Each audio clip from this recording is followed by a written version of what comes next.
Salamat sa Panginoon sa pag-imbita niyo po sa akin dito. Mayor ng mayor yung iba rito sa akin. At least hindi congressman na tumanggap ng maleta. Wala po akong maleta. Okay. Muli po ulit. Tatanungin ko po kayo, ano po yung message ko nung last time na ako po yung nag-speak dito? Alala nyo na? Makakalimutin nyo naman. Ako nga akala ko nga, parang kailan na ako nag-speak eh. No? Ito po yung, papakita tayo ng picture. Yan. Ano po yung message ko nung nakaraan speak ako? Si Maria. Tungkol kay Maria na nakaupo doon sa paanan ng ating Panginoon Jesus. Nakalagay po rito, praise God po, merong nakaalala. Wala pala. Meron naman, siguro hindi lang nagsalita. No? So, pinag-usapan po natin, no, nung nakaraan po na nag-message ako kung paano nga po si Maria nakaupo sa paanan ng Panginoon Jesus para po taimtim, no, intent na makinig ng salita ng Panginoon o turo ng Panginoon. At pinakita niya po sa atin doon, ni Maria, na kung mahalaga sa atin ng Panginoon Jesus, dapat mahalaga rin na sa atin yung pakikinig ng kanyang mga salita. Okay? Yun po yung lesson natin nung nakaraan. So sabi ko noon, titingnan natin yung pangalawang beses na ang Panginoon Jesus ay nakaupo sa paanan ng Panginoon Jesus. No? Yun ang nabanggit ko. No, na si Maria nagbuhos ng pabango. Pero hindi muna po 'yon.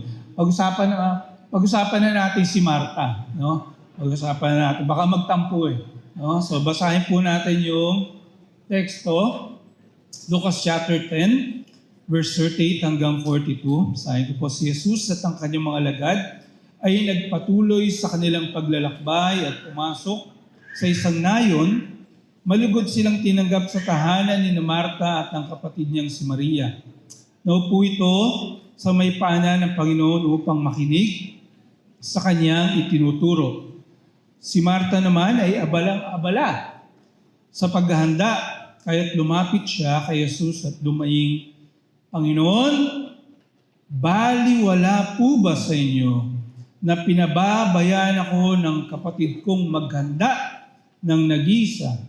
Sabihan nga po ninyo siyang tulungan naman ako. Ngunit sinabi ng Panginoon sa kanya, Marta, Marta, nababalisa ka at abalang-abala sa maraming bagay, ngunit isa lamang ang talagang kailangan. Mas mabuti ang pinili ni Maria at ito'y hindi aalisin sa kanya. Ang pag-aaralan po natin ngayon ay may pamagat na busy with the kingdom, but not with the king. Busy with the kingdom, not with the king. Una ko po itong narinig na pangusap nito. Meron pong nag-preach doon po sa dating church. At nung nag-Bible school ako, isa po siya sa mga teacher ko. At madalas na rin mabanggit yan, term na yan. Na parang laging pinapaalala parang pinapakita sa akin, isa yan sa mahalagang prinsipyo at batayan ng kanyang buhay, Kristiyano, at paglilingkod sa Panginoon. Busy with the kingdom, but not with the king. Kung narinig ko yun, inisip ko, pwede pala yun. Nangyayari ba talaga yun? Kasi inisip ko noon, pagka busy ka sa church, no? Busy ka sa gawain sa church, busy ka po sa ministry, busy ka sa pag-attend sa mga fellowship. No? Lahat inatinan mo na. Kahit hindi ka single, nag-single scam ka. Ha? Meron pala dyan. No? Kahit hindi ka nag-men's fellowship ka. So, busy eh. No? Pero, pwede pala yun na kahit busy ka sa lahat ng mga bagay na yun, pwedeng makonsider at masabing hindi ka naman busy sa King. At yan po yung pag-aaralan natin. Yung katotohanan pong ito, actually, napansin ko na rin doon sa storya ng prodigal son. Hindi ko alam kung napansin po niyo, no? Yung malimit, yung isang anak, yung panganay na anak, na malimit hindi natin pinapansin yung kanyang storya. At mamaya titingnan natin kung paano pareho sila ng pag-uugali ni Marta sa pagtrato nila doon sa kanilang kapatid. Tunghayan po natin yung mga aral sa kwento po sa buhay ni Marta. Pray po muna tayo. Lord, kami po ay humihiling ng inyong guidance sa umaga pong ito. Samahan niyo po kami, turuan niyo kami sa pamagitan ng inyong banal na Espiritu. Sa niyo po ang aming puso at isip. Magliwanag po, Panginoon, yung mga salita sa amin, upang ito po ay aming may sa buhay sa amin pong pananampalataya at pagsunod sa inyo. Ito po, Diyos, ang aming dalangin sa pangalan ng Panginoon Jesus. Amen. Okay. Ito po yung unang bagay na makikita natin sa aral ng kwento ni Marta. No? Ang ginawa po ni Marta na paghahanda ng pagkain ay pinahalagahan ng ating Panginoong Jesus. Bagamat dun sa kwento, parang napagalitan siya. No? Kapagsabihan siya, actually, yung term na ginamit yun, pinagsabihan po siya. No? Pero, hindi nangangahulugan na dahil pinagsabihan siya, ay hindi mahalaga para sa Panginoon yung kanyang ginawa.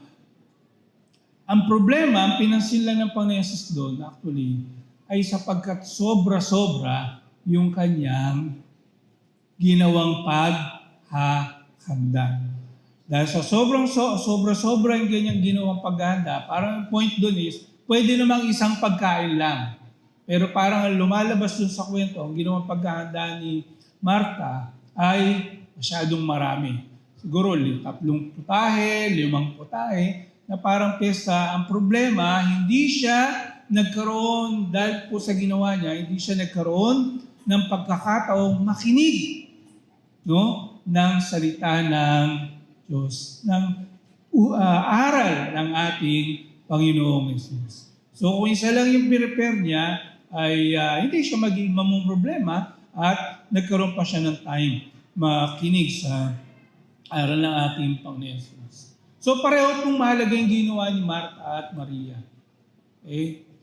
Katulad po sa mga ginagawa natin dito sa church, lahat po ng ginagawa natin dito sa church ay mahalaga. Pansinin po natin yung 1 Corinthians chapter 12, verse 4 hanggang 6. Dito po, makikita natin yung ilang mga katotohanan. Sabi po dyan, pansinin niyo po yung, wala yung naka-highlight. No? 1 Corinthians 12, verse 4 hanggang 6. Iba't iba ang mga spiritual na kaloob, ngunit isa lamang ang espiritong nagkakaloob. Ayun, ng mga ito. Iba't iba ang paraan ng paglilingkod, ngunit isa lamang ang Panginoong pinaglilingkuran. Iba't iba ang mga gawain ni atas, ngunit isa lamang ang Diyos na kumikilos sa mga taong gumagawa ng mga iyon. Doon sa ginawa po ni Marta at Maria, magkaiba po yung ginawa nila. Isa, mas gusto niya po yung nakikinig sa tinuturo ng Panginoon Jesus. Yung isa, gusto niya naghahanda ng pagkain para sa Panginoon Jesus. Magandang bagay naman po yan. No? Maganda po yung ginagawa nila pareho, gaya po ng sinasabi natin. At yun yung binibigyan din dito sa 1 Corinthians chapter 12, verse 4 hanggang 6. Bakit po? So yung sabi niya, yung kaloob na yun, yung iba't ibang paglilingkod na ginagawa natin, kanino lang po nang gagaling? Sino pong nagbibigay? Yung banal na Espiritu. So hindi ka makakapaglingkod sa Panginoon Jesus kung wala sa iyo yung banal na Espiritu. At yun po yung katotohanan. Hindi po kami nakakapagsalita rito dahil nakapag-aral po kami sa Bible School. Hindi po kami nakapagsalita rito dahil nagkaroon po kami ng exam, board exam, para kung sino pinakamatalino rito sa buong, yun ang pwedeng mag-preach dito po sa harap. Hindi po. Ang lahat po ng bagay na yan ay kaloob ng banal na Espiritu, ng Holy Spirit. At sino lang po yung may Holy Spirit? Sino po ba yung binibigyan ng Holy Spirit? Yung lahat po ng mga sumampalataya at nagpaligtas sa ating Panginoong Jesus. So kung ikaw po, tinanggap mo na ang Panginoon Jesus, nasa iyo na po yung banal na Espiritu. At kapag nasa iyo na po yung banal na Espiritu, ikaw ay ligtas na at binibigyan ka ng kakayahang maglingkod sa Panginoon. Pangalawang punto niya, ano pong sabi? Iisa lang yung ating pinaglilingkuran. Ang ating Panginoon. Okay? Isa lang pinaglilingkuran natin. Iba-iba man yung paglilingkod, isa lang ang pinaglilingkuran natin. At yung panghuling punto sa verse 6, ang Diyos ang kumikilos at gumagawa sa ating mga paglilingkod. Gaya po rin ang sinabi niya po ni Pablo, no? Iba yung nagtanim, iba po yung nagdilig, pero sino raw po nagpapalago? Ang Diyos. Yan po yung punto niyan. Ang gumagawa, nagpapakilos, ay walang iba kundi ang Diyos. So, pantay-pantay po tayo. Wala po doon sa, buong chapter 12 po, yan ang punto. Na sinasabi po ni Pablo diyan, pinapaalala sa atin, wala po sa paramihan ng paglilingkod. Wala sa palakihan ng paglilingkod. Lahat po ng bagay ay importante sa Panginoon. Sapagkat lahat po yan ay galing po sa Diyos. Malaki man o maliit, marami man o konti, pinapahalagahan ng Panginoon. Ang lahat po ng ating ginagawa, kung ginagawa po yan para sa kaluwalhatian ng Panginoon. Sapagkat merong naglilingkod, katulad sabi kanina, naglilingkod para sa Panginoon, pero ang totoo, hindi naman lahat naglilingkod para sa Panginoon. Naglilingkod lang para sa kanyang sarili. No? And yet, tinatawag nila yung sarili na pastor ng isang church. Marami po kaming ganyan nalalaman. Kaya po, ang pinakapuntos dyan, ginagawa natin para sa kaluwalhatian ng Panginoon. Kahit po simpleng pagdalo sa church, yan po ay napaka-importante. Kahit ba pagdalo lang sa church. Kaya sabihan mo yung katabi mo, salamat nandito ka. Ha? Okay? Importante po yan. Bakit po? No? Kasi kung wala kang katabi ngayon, di ba? Hahanapin mo yan. Tama ba? Pagka yung katabi mo ngayon, wala. Nahanap mo, di ba? Tama ba? Eh lalo na pagka hindi mo kasama si Dani, hahanapin mo talaga yan. Di ba? Malaking encouragement po ang binibigay ng bawat isa sa atin. No? So make sure po na tuwing pupunta tayo sa church, ay talagang nakaka-encourage tayo sa mga kapatid. Pag pupunta tayo dito, make sure na ating pong ngingitihan ang bawat isa. Ngingitihan natin bawat isa. Kahit may problema na tayo, ngumiti tayo. Amen po ba? Kasi sabi na pa, rejoice in the Lord always. Ngiti tayo. Kahit lumabas na yung gilagid natin, wala nang ngipin sa unahan, ngiti pa rin. Tapos kakamay tayo sa bawat isa ng mahigpit. Meron sa kapatid dito, pag nakakamay, talagang sumasakit yung kamay ko eh. Arthritis ko pa naman, nandito sa kamay. No? Yan. Yung MC po, no? Marami po tayong mga bahagi ng gawain dito sa church. Yung ating pong mga MC, worship team, multimedia, technical team. No? Salamat sa kanilang paglilingkod. Yung iba naman po, mga ushers. No? Ushers doon po sa gate. Hindi pala, gate ba yan? Pintuan, no? Ng langit, hindi pala, ng church, no? Tapos merong mga kapatid dito, maagang-maaga, nagpapasok na ng mga gamit sa church. At pag-uwian, may mga naglalabas din ng mga gamit. No, nariyan din po yung mga naghahanda ng merienda, bumibili ng merienda every Sunday. No, praise God. At saka mga nagre-ready po ng ating kape, merienda doon po sa likod. Ayan. So, lahat po yan ay napakagandang paglilingkod sa Panginoon. Nandiyan rin po yung mga nagkakalob ng pananalapi sa gawain ng Panginoon. Ano man po yung ginagawa natin, yan po ay mahalaga sa harapan po ng Panginoon. Kaya po, gawin po natin ang mayroong katapatan para po sa Kanya. At purihin ng Panginoon sapagkat bawat isa po sa atin nakakabahagi dyan. No? Kung wala po kayo doon sa iba, gaya po ng sabi ko, nabanggit ko kanina, pagka mayroong mga kapatid, ngitihan nyo. No? Dahil pag gumiti kayo, na-encourage na po sila. Kamayan nyo. Malay nyo, akala niya, naging isa na lang siya sa mundo. Di ba? Nung kinamayan mo, nginitian mo, ay, salamat sa Panginoon. Meron pang dahilan para sumaya. Ako, na-encourage ako doon sa mga kapatid. No? Bawa sila, Kuya Teddy, meron po mga sakit yan. No? And yet, hindi sila lumiliban sa pagdalo sa iglesia. Kung ikaw nga, malakas na malakas pa eh. Di ba? Wala kang iniindang sakit. Tapos, hindi ka pa maglilingkod sa Panginoon o mag-church. So, yan po yung isang bagay. No?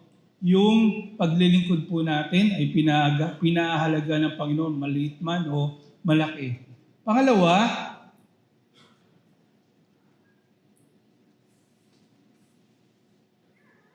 ito po. Yan. Yung epekto ng paglilingkod kay Marta. Sabi po natin yung Lucas chapter 10, verse 41. Ngunit sinabi ng Panginoon sa kanya, Marta, Marta, nababalisa ka at abalang-abala sa maraming bagay. O sa English, ito pong sabi, anxious and troubled about many things. No? Pinapakita po sa atin ng Panginoon, pinapaalala sa atin ng Panginoon, ang Panginoon na magbibigay ng evaluation sa ating ginagawang paglilingkod. Siya ang mag-a-assess na paglilingkod sa atin. Siya rin naman ang magbibigay ng reward doon sa ating pong paglilingkod. Pero hindi po gusto ng Panginoon na pag naglilingkod tayo, ay na-stress tayo. Hindi po gusto ng Panginoon yan. Pero minsan nangyayari po talaga yun. No? Nangyayari po talaga yun. Naglilingkod ka, na-stress ka. No? Pero hindi gusto ng Panginoon. Merong mga dahilan, may mga kadahilanan kasi kung bakit may stress ka no? Sa paglilingkod sa Panginoon. Pero importante, yung stress na yun, hindi sa iyo nang gagaling. Okay? At yun yung kaibahan kay Marta. Yung stress niya, yung pagiging anxious niya and troubled, sa kanya nang gagaling. Pwedeng naglilingkod ka sa Panginoon kasi mayroong na-stress ka dahil may kapatid na tigas-tigas ng ulo, lagi yung problema, no? Tapos, yung sa gawain, parang ikaw na lang ang gumagawa, yung iba hindi nag-cooperate. Nangyayari talaga yon. Pero itong kay Marta, ang kaso niya, sa kanya nanggagaling yung stress niya sa gawain. Bakit naging gano'n ang epekto ng paglilingkod ni Marta sa kanyang sarili? Ito. Una, yung pagkukumpara sa ginagawa ng iba. Pag kinukumpara mo yung sarili mo sa iba, stress po talaga yan. No? Lalo na pagka parang mas konti yung sa'yo, stress ka talaga. Kasi pipilitin mong habulin kung ano yung meron ng iba. Pero si Marta, iba yung kanyang pakiramdam. No? Ang pakiramdam niya ay mas importante yung kanyang ginagawa kaysa sa iba. Okay? Mas importante yung kanyang ginagawa kaysa sa iba. Na-stress siya. Ano sabi niya? Yung ginagawa ni Maria, wala namang kwenta yan eh. No? Importante itong ginagawa ko. Kaya dapat tulungan ako ni Marta. Yun ang sinasabi niya. Tingin niya, mas importante yung kanyang ginagawa. Pangalawa, kapag nagkukumpara po tayo, no, yung ginagawa natin, hindi lang mas importante, katulad ng sinabi natin kanina, yung point natin, tingin natin, mas marami tayong ginagawa kaysa iba. Kahit po si Pablo, na-stress din sa paglilingkod sa Panginoon. Pero alam nyo, hindi po siya na-stress dahil nakukulong siya. Hindi po siya na-stress dahil nakukulong siya eh. Kaya binanggit ko kanina, rejoice in the Lord always. Asan po siya noon? Ha? Nasa kulungan siya noon nung sinabi niya yun. Di ba? Eh kayo, kung ikukulong po kayo, stress yun, di ba? Yun nga yung mga tao na hindi lumalabas ng bahay, na-stress na eh. Noong panahon na may bagyo lagi, di ka makalabas, no? Di ka makagala. Di makarides, no? Makarides. Ay, stress na. Eh, paano pa kaya si Pablo? Nakakulong. Pero hindi po siya doon na-stress. Saan siya na-stress? Na-stress po siya kasi yung ibang mga tao, hindi siya, yung ibang mga tao, kinukumpara siya sa iba. Ang hirap nun. Sabi ng mga tao, ako kay Pablo ako. Ako kay Apollos ako. Kasi mas magaling na teacher, preacher, si Apollos. Ako kay Peter ako. Kasi siya yung unang alagad ng Panginoon Yesus. At ang pinaparamdam kay Pablo, ay, pekeng apostol si Pablo. Talagang na-stress po siya noon. Kaya 2 aklat yung sinulat niya eh. Para po dun eh. 1 Corinthians, saka 2 Corinthians. O basahin nyo na lang. Kasi hindi kasya yung oras ko ngayon para puro sa inyo yan. Pero yun po yung ginawa niya. Pinagtanggol niya doon po sa 2 aklat na yun, yung kanyang pagiging alagad. Sana po, huwag tayong maging cause ng pabigat sa paglilingkod ng iba, ng mga kapatid. Alam niyo, yung mga naglilingkod po sa Panginoon, kami pong mga elders, at yung mga nagtuturo dito sa iglesia, pwede namin ipanalangin kayo. No? Hindi po kami may stress dyan eh. Kasi ipapasa lang naman natin sa church, sa Panginoon yan eh. Di ba? Pag may burden tayo sa buhay. Pero, yung ganito pong mga klaseng pabigat na katulad ng binibigay ng mga taga-Korinto, yan po yung pinaka-mahirap. Yan po yung pinaka-mahirap. At, ano pa po yung ginawa niya? Pagrereklamo sa Panginoong Jesus. Ayan. So sa halip na naglilingkod siya, na-focus yung kanyang ginagawa sa paghahanap ng pagrereklamo.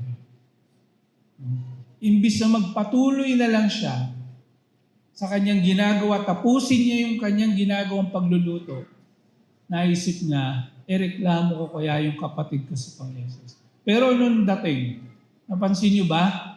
Ano yung dating? Lumalabas, ang reklamo niya ang Panginoon Yesus eh. Di ba? Bakit hindi niyo po pagsabihan yung kapatid ko na tulungan ako? So ano po ibig sabihin nun? Naging unfair ang Panginoong Jesus. Hindi siya nagdirektang sabihin kay Maria, Maria, sandali lang, maabala muna kita, tulungan mo muna ako saglit. Di ba? Uli, mas maganda pa nga yun eh. Sinabi niya eh. Sabi niya, Lord, bakit hindi niyo po pagsabihan yung kapatid ko na tulungan ako? Bigat na po ko sa aking ginagawa. Mali po yun. Mali po yun. I remember nung ako po ay simula lingkod sa Panginoon, madalas ko nga po sinasabi, simula kami, talagang halos walang support sa church. Minsan nag-uusap yung mga pastor. At yun, laging bukang bibig. Yan ang laging bukang bibig. Di nila, bagamat, parang ang reklamo nila sa church, no? Dahil nga naman, may pamilya ka, tapos tumatanggap ka, 2,500, 5,000. Parang lumalabas ang reklamo mo sa church. Pero pag sa church ka nagre-reklamo, ano ibig sabihin nun? Kanino ka talaga nagre-reklamo? Ha? Sa Panginoon ka nagre-reklamo.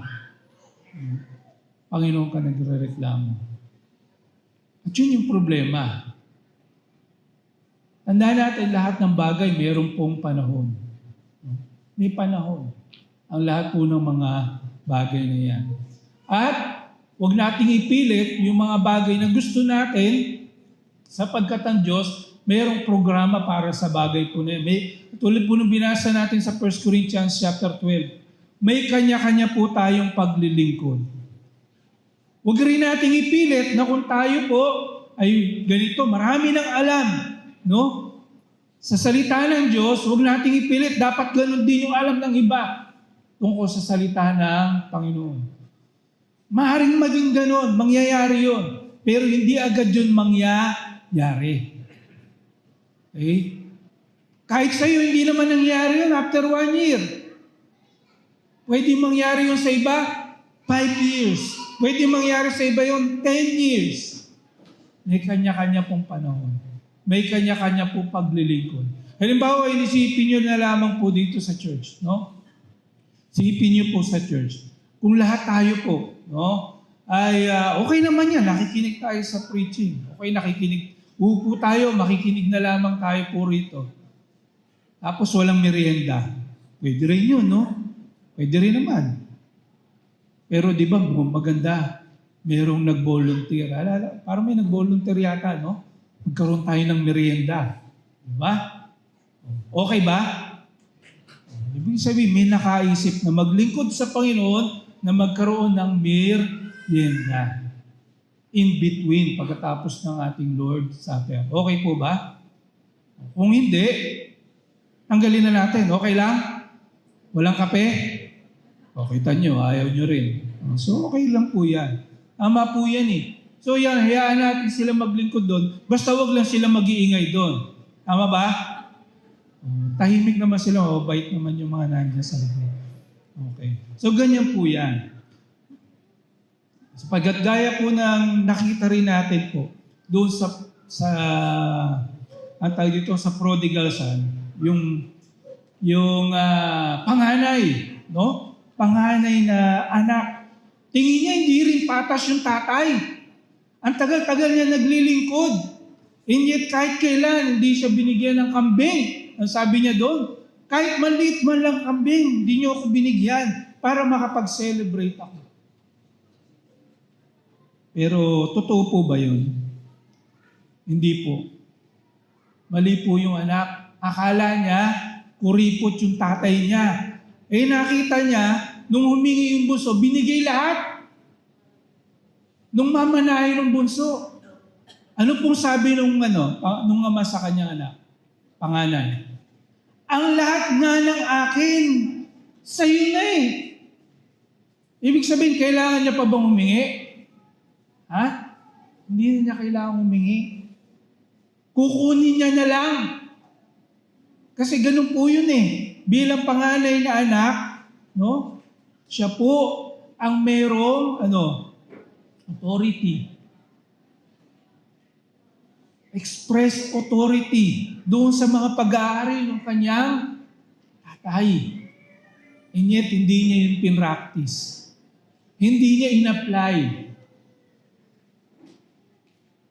Yan tuloy, hindi siya nakapagluto ng kambing para sa kanyang mga kaibigan. Mamaya titingnan natin bakit naging ganun yung ugali ng kanyang anak. At pangatlo po, mali yung kanyang naging priority. Si Martha po, sabi ng Panginoon Jesus, mali yung priority ni Martha. Mahalaga man yung ginawa po ni Maria, maghalaga rin yung ginawa ni Martha, pero sabi mismo ng Panginoon Jesus, ang pakikinig ng turo ng Panginoon Jesus, yun po yung pinaka-importante. Tandaan po natin mga kapatid, Ayan. Nagkakaroon po tayo ng pagkaaburido sa buhay kapag mali tayo ng ating mga priorities, mga inuuna. Nagkakaroon po tayo ng pagkaaburido sa buhay kapag hindi ang Panginoon Yesus ang priority natin sa buhay. Kapag hinuhuli natin ang Panginoon Yesus sa buhay natin, mas lalong dadami ang problema natin sa buhay. Ano ba dapat ang priority natin sa buhay? Una, unahin ang pagtiyak na ikaw ay ligtas na at may buhay na wala hanggan na. Yan po pangunahin. Tanungin mo yung sarili mo.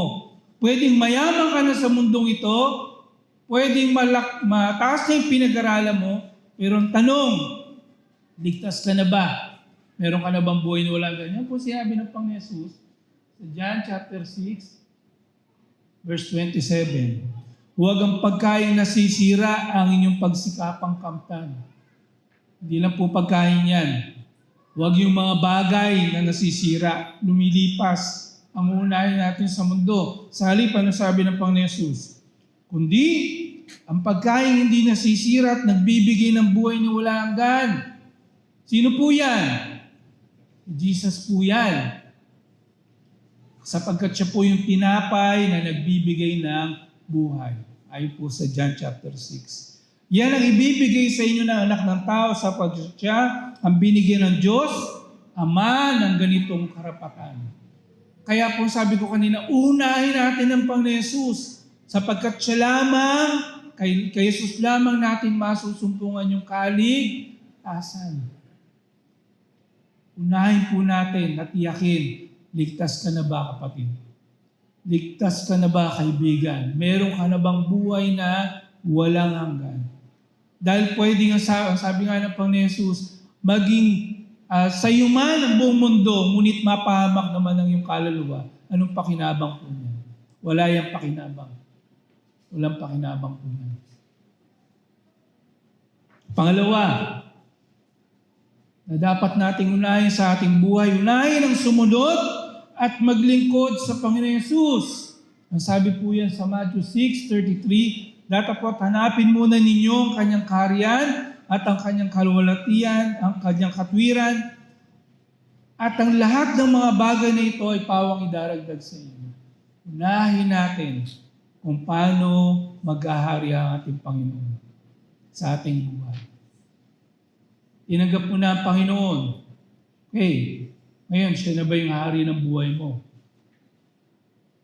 Nasa puso mo siya. Pero hanggang ngayon, hindi pa siya hari ng buhay mo. Ikaw pa rin na naghahari-harian. Hindi mo ma-enjoy ang Panginoon sa puso mo. Kailangan siya po yung maghari sa ating buhay. Paano po yan mangyayari? Colossians chapter 3, verse 1 and 2. Kung kayo'y ngayon muling binuhay na kalakip ni Kristo, kung kayo po ay Kristiyano na, kung kayo po ay sumpalataya na sa Panginoon, ano raw pong gagawin? Hanapin ninyo mga bagay na nasa itaas na kinaroroonan ni Kristo. Ano po yung sabihin nun? Mag-isip na po tayo ng mga bagay na makalangit. Hindi ng mga bagay na makalupa, hindi mga bagay na makasanlibutan, na nakaupo, na kinaroroonan ni Kristo, nakaupo sa kanan ng Diyos, ilagak ninyo ang inyong pag-isip sa mga bagay na nasa itaas. Huwag sa mga bagay na nasa ibabaw ng lupa. Bilang isa pong naligtas dahil sa biyaya po ng Panginoon, ligtas na tayo, kaya dapat po sundin natin ang kanyang kalooban sa ating mga ginagawa, sa ating pong mga plano, kahit sa mga decision making po natin, yung mga desires natin, yung mga hangarin natin sa buhay, yung gusto nating marating sa buhay na ito, dapat ang Panginoon po ang una at nangunguna sa ating pong mga buhay. Hindi na po tayo. Hindi na po tayo. Ang buhay na dapat kinabubuhay natin ngayon ay para kay Kristo at hindi na po para sa ating sarili. Pangatlo, unahin ang pag-ibig, higit sa lahat. Unahin po yung pag-ibig, higit po sa lahat. Yan po yung makikita natin sa 1 Corinthians chapter 13, verse 1 and 3. Makapagsalita man ng wika, ng mga tao at mga anghel, kung wala naman pag-ibig, ano pong sabi niyan? Para ka lang, kalampag. Verse 2, may kakaya kang magsalita na, makapagpahig ng salita ng Diyos, mag-preach. Tapos, umunawa sa lahat ng higumaga. Pinakamagaling, pinakamatalino sa Bible. Maraming memory verse. Kung mayroon ka, lahat ng kaalaman, malaking pananampalataya, at pa't nakakapagpalipat ako ng mga bundok. Ngunit wala namang pag-ibig, ano pong sabi? Walang kabuluhan. At, ang sabi rin po, kung ipamigay ko man lahat ng aking mga ari-arian, ialay ang aking katawan, at upang sunugin, hindi magsakripisyo. Ngunit wala man akong pag-ibig, wala rin po itong mapapala. Kaya sabi ni Pablo, anumang bagay, sa lahat ng bagay, unahin ang pag-ibig. Pinupunto ni Pablo na maaaring gawin ng isang tao ang pinakakahangahangang bagay. Maaaring gawin ng isang tao yung ibigay ng isang tao pinakamahal na bagay. Or gawin ang pinakadakilang paglilingkod. Pero kung ito po ay walang pag-ibig, ito po ay walang kabuluhan. Sa sitwasyon po ni Marta, bagamat ginawa niyan para sa Panginoon, nawala naman po siya ng panahon para makinig ng salita ng Panginoon. Magkaroon ng personal na fellowship kay Jesus. Doon po sa kwento na yun po yung pinapahalaga ng Panginoon Jesus. Yung personal na fellowship. Sabi ko nga po noong nakaraan, yung intimacy sa Panginoon. Yung panganay din po, ganun din po yung nangyari. Busy siya doon sa farm ng kanyang tatay. Pero hindi niya naramdaman yung puso ng kanyang tatay. Bakit? Busy sa trabaho Naisip pa nga niya, yung tatay niya madamot.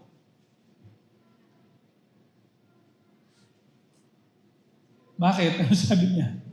Hirapan nga ako umihi sa inyo ng kambing Akala niyo yung tatay niyo madamot. Pero hindi po. Yun po yung problema. Kapag kahit busy po tayo sa gawain ng Panginoon, and yet hindi tayo busy sa paglapit sa Panginoon, hindi natin maunawaan. Hindi natin maunawaan kung gaano kalaki at lawak at lalim, lapad at haba ang pag-ibig ng Panginoon. Yan po yung nakalagay sa Ephesians chapter 3. Verse 18 and 19. Gusto ng Panginoon, lumapit tayo sa Kanya. Damihin natin yung Kanyang puso para makilala natin kung gaano kadakila yung pag-ibig ng Panginoon sa atin. Yung po gusto mangyari ng Panginoon. Hindi lang dito po sa church, dinarama ang pag-ibig ng Panginoon. Maging doon sa mga personal niyong buhay, doon po sa inyong bahay. Dito, pagdating dito, meron tayong 2 oras na kapayapaan, kagalakan, umawit sa Panginoon. Pagdating sa bahay.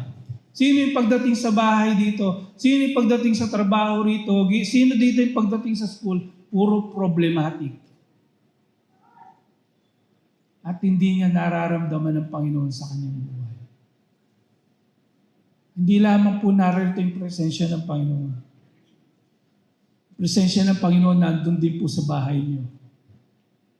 Andun din po sa inyong mga tahanan, andun din po sa inyong mga trabaho, andun din po sa inyong mga eskwelahan. Paano mangyayari yun? Kung nagbabasa po kayo ng Bible. Kung nagpe-pray po kayo. Kaya po, ang layunin po ng Panginoon, kaya gusto niya maging intimate tayo sa Kanya. maging katulad natin siya. To be like Jesus. Maging katulad tayo ng kanyang anak. Yun ang purpose ng pagliligtas niya sa atin. Nung kami po ako po ay bata-bata, 1986, 85, ganyan. No?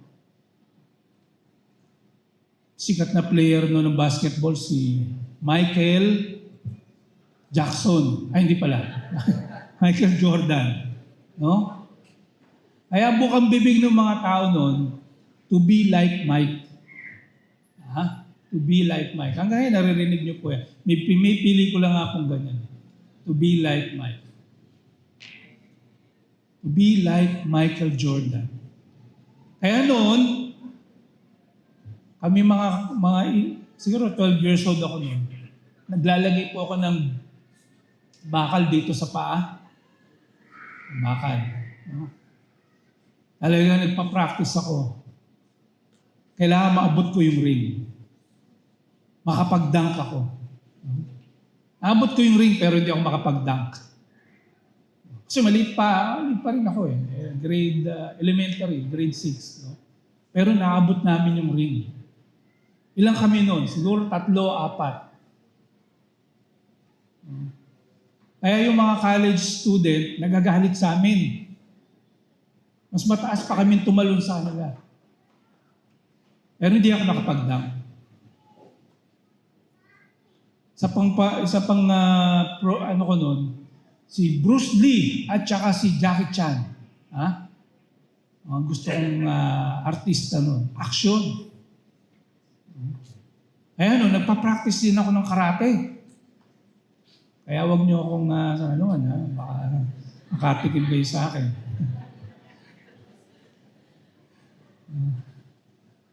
Pero hindi ko pa pinapatikman yung asawa ko ng ganyan-ganyan. Mabait po yan. Pero, nung naging Christian po ako, lalo na nag-college ako, pinamulat sa akin ng Panginoon, ang purpose ng buhay is hindi maging to be like Bruce Lee at Jackie Chan. Baka yung iba sa inyo, to be Nora at Sharon pa eh. Kaya tawa kayo ng tawa dyan eh. Sharon at Vilma pa siguro. Sino sa inyo yung gumaya ng book ni Nora Honor dito tsaka Vilma Santos? Hindi pala to be like Michael Jordan. Ang purpose ng buhay is to be like Jesus. Ang nakalulungkot po, hindi na nga tayo busy sa gawain ng Panginoon. Hindi pa tayo busy kay Jesus. Saan ka busy? Sa cellphone. Di ba? Sabihin niyan, busy ka sa mundong ito. Naging busy ka sa... Hindi nga mag-a-apply sa yung title eh. Di ba? Ang title, dapat sa'yo title, not busy with the kingdom, not busy with Jesus, with King. Busy with the world. Hindi po dapat yun. Kaya pong hamon sa atin, ang pagbibigay po natin ng panahon sa ating malapit na relasyon or intimacy sa Panginoon Jesus ay maging katulad niya sa pag-ibig at pagpapakumbaba. Yan po yung layunin. Kaya ang tanong po sa atin at hamon sa atin, mahalaga po ba ang Panginoon sa inyo? Salamat dito sa mga taga-pinagbuhatan. O nga, ba't puro taga-pinagbuhatan kayo nandito? Hindi, manaligaw pala. Mahalaga po ba siya sa atin? Kung mahalaga po siya sa atin, dapat po mahalaga rin sa atin na bigyan siya ng panahon, pag-aaral, pagbabasa ng Biblia at pananalangin. Magandang tanghali po sa ating lahat. Purihin po.